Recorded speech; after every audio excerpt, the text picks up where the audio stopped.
Hi guys, people online and even here on YouTube have been asking me to create a video about a workout program for creating as feminine a figure as possible and for generally keeping crossdressers and transvestites and the likes fit and happy with their bodies. I actually do have a sort of a program which I do all the time here at home. On top of this, obviously, I work out with actual weights in an actual gym as well, as those of you who know me probably already know. And this program that I'm about to show you, I do this like 2 or 3 times a week in addition to what I do in the gym, especially on the days when I don't actually hit the gym. Now then, in order to understand your goals, in order to realize your goals, you need to understand your body type. Your somatotype is what they call it. And by that, I mean there are like 3 somatotypes, of which the ectomorph is my own. Ectomorph meaning that I've got long bones, long limbs, and I pack on weight as well as muscle in a very difficult manner. I gotta work a lot for my muscles. On the other hand, I don't have to worry about getting fat, perhaps ever. The mesomorph type is like the in-between sort of type, which is the best for muscle gain. This person gains muscle easily. On the other hand, doesn't gain fat the same way. So for bodybuilders, I suppose this mesomorph type is the best. The third type is the ectomorph type, which indeed many men fall into this category. The endomorph type builds muscle too, but packs on weight easily, gets fat, gets short and stocky limbs, and generally speaking has a hard time losing weight. Now then, the reason why you need to understand this is because the program that I'm about to present to you, or the workout moves rather, because it's not an actual program, it's just my own creation, a little bit of workout routine that I do every now and then, nothing more than that. Anyway, the reason why you need to understand your somatotype is because if you are an endomorph, these moves may not work for you. Now then, I work my upper body, I work my shoulders, and I work my upper arms as well. But being an ectomorph, that doesn't mean that I'm going to grow out of proportion.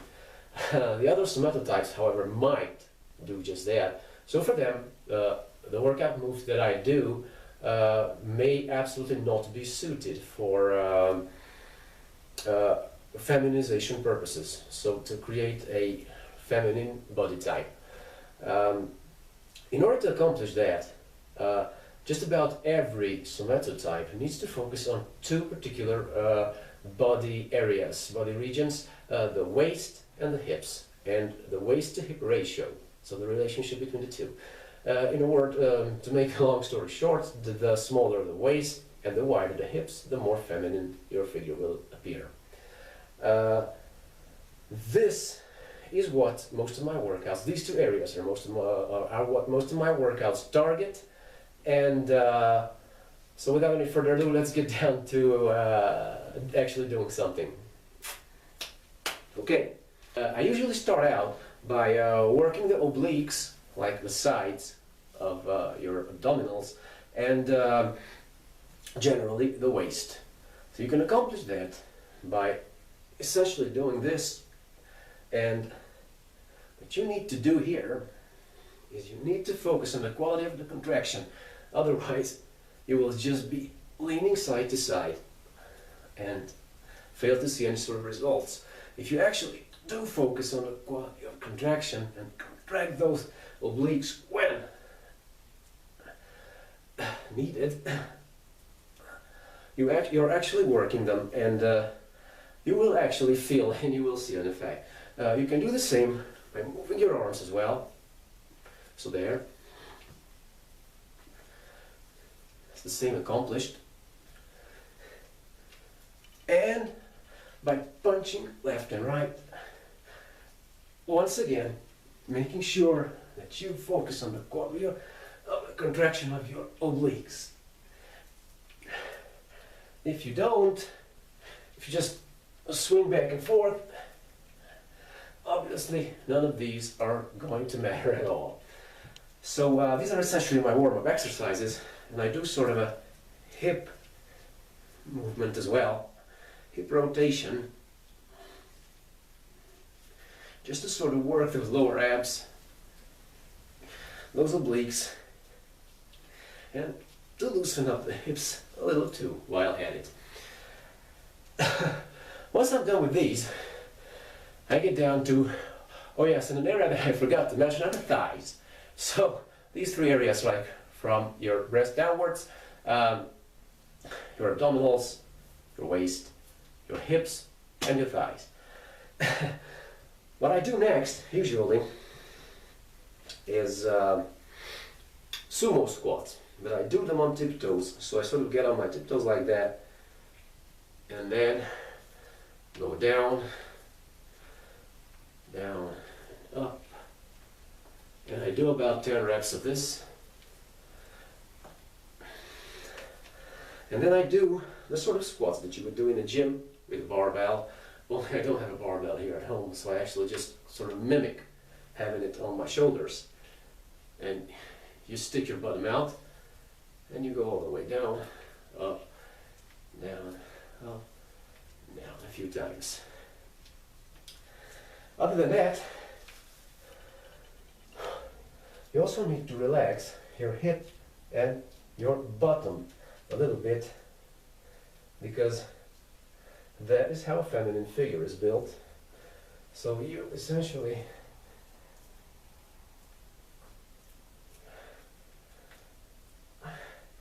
do this. I do a little bit of twerking too. Just to, the way you do this is you sort of squat halfway down, put your hands on your thighs, push your bum out, then you pull it in, out, in, out, in, out, in, and that's it. Whew. In addition to all these things, you obviously need to stretch as well. And for that, I generally use a chair. So this is where a chair comes into the picture, because you do actually need it for your stretches. In case you were wondering what these on my ankles were, they're ankle weights, and they're about 1.1 pounds heavy, so about half a kilo. You can use these too, obviously. Try to reach your toes when you're doing this. You can obviously use such ankle weights too, and you can use heavier ankle weights than I do. So, there. Once again, you need to focus on the quality of the stretch this time, because you're doing this workout for yourself and you really want it to work. Okay? Another set of stretches coming up. This is for the thighs, the buttocks, and they actually stretch your hip flexors a little bit as well, which means that they will actually allow you to jump higher. So they're sort of plyometric kind of exercise as well. Not really plyometric, because plyometric is about a different sort of movement, but the stretch is indeed goes into your hip flexors.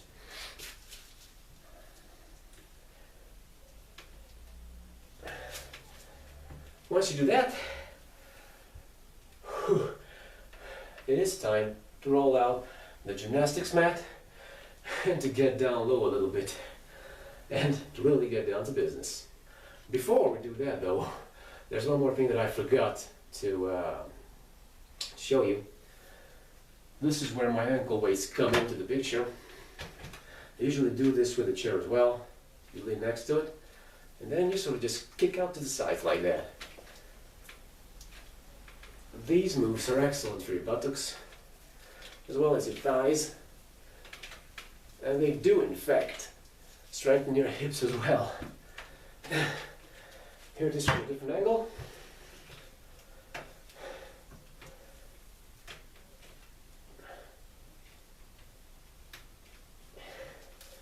And the other leg.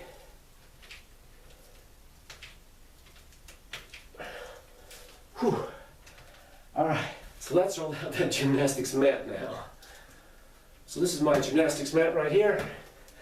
It's, I don't know, a sort of cross between neoprene and memory foam, I suppose. But it is excellent. And it is indeed great for working out on.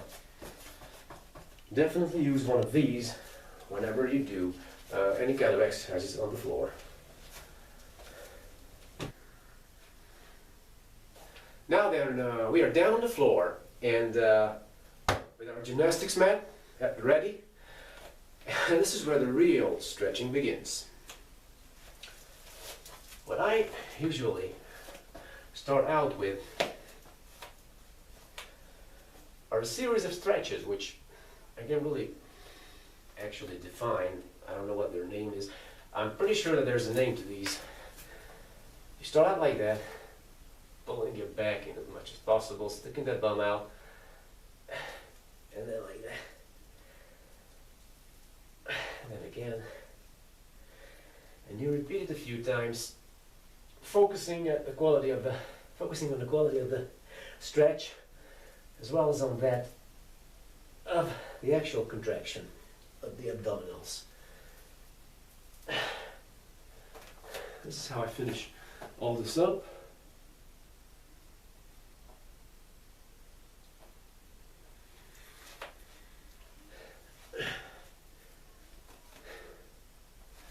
And then we do this. This is where I usually do a few push-ups. Of course, those who are prone to developing muscles and make the upper bodies extremely fast, those should simply skip this part. This is what I usually do a series of shoulder exercises too. You know, my my trademark handstand push-ups, but I'm not gonna do those right now. So this is a point where it all moves into abs territory. So for my first ab exercise, you will need something called an ab wheel. It's just a little wheel here. And that you'll actually, people say that this is the best possible exercise for your abdominals as well as for your lower back. And there are people out there who swear that they have actually cured their lower back problems, lower back aches, with the help of the ab wheel. The use of the ab wheel is extremely easy. Just kneel down, actually lean onto the wheel, sort of like a wheelbarrow. Then you stretch out and pull back in. And you do about 10 to 12 reps of this.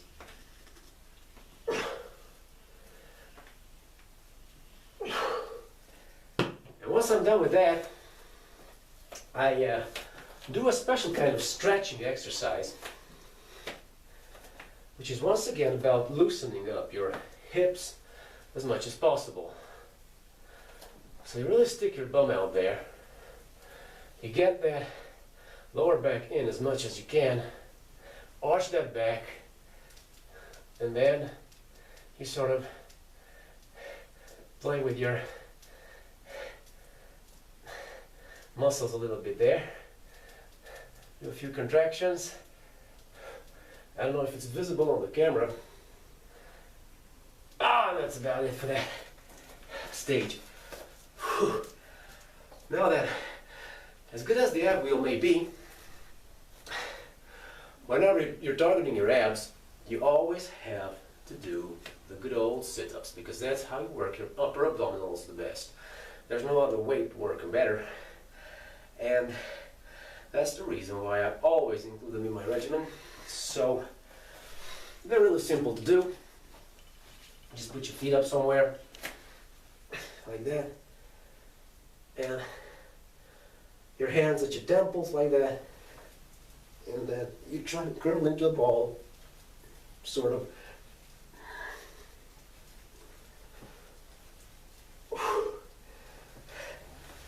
And I usually do about 40 to 50 reps of this.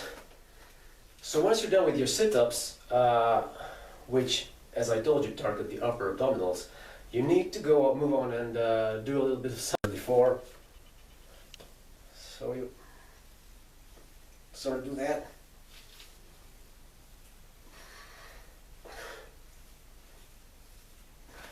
Squeezing about 150 reps of that as well. Just joking. I do about 15 to 20 of these, and then I just move on and do a little bit of stretching. Another set of exercise that looks a bit like this.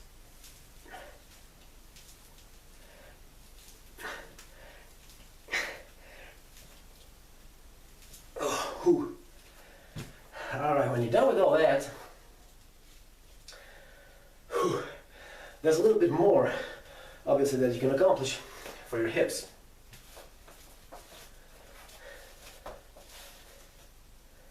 And for that, we do the good old side kicks, or whatever they're called. That's what I do. You do like a set of 10 for both sides. But there's a way better exercise for actually targeting the hips than this.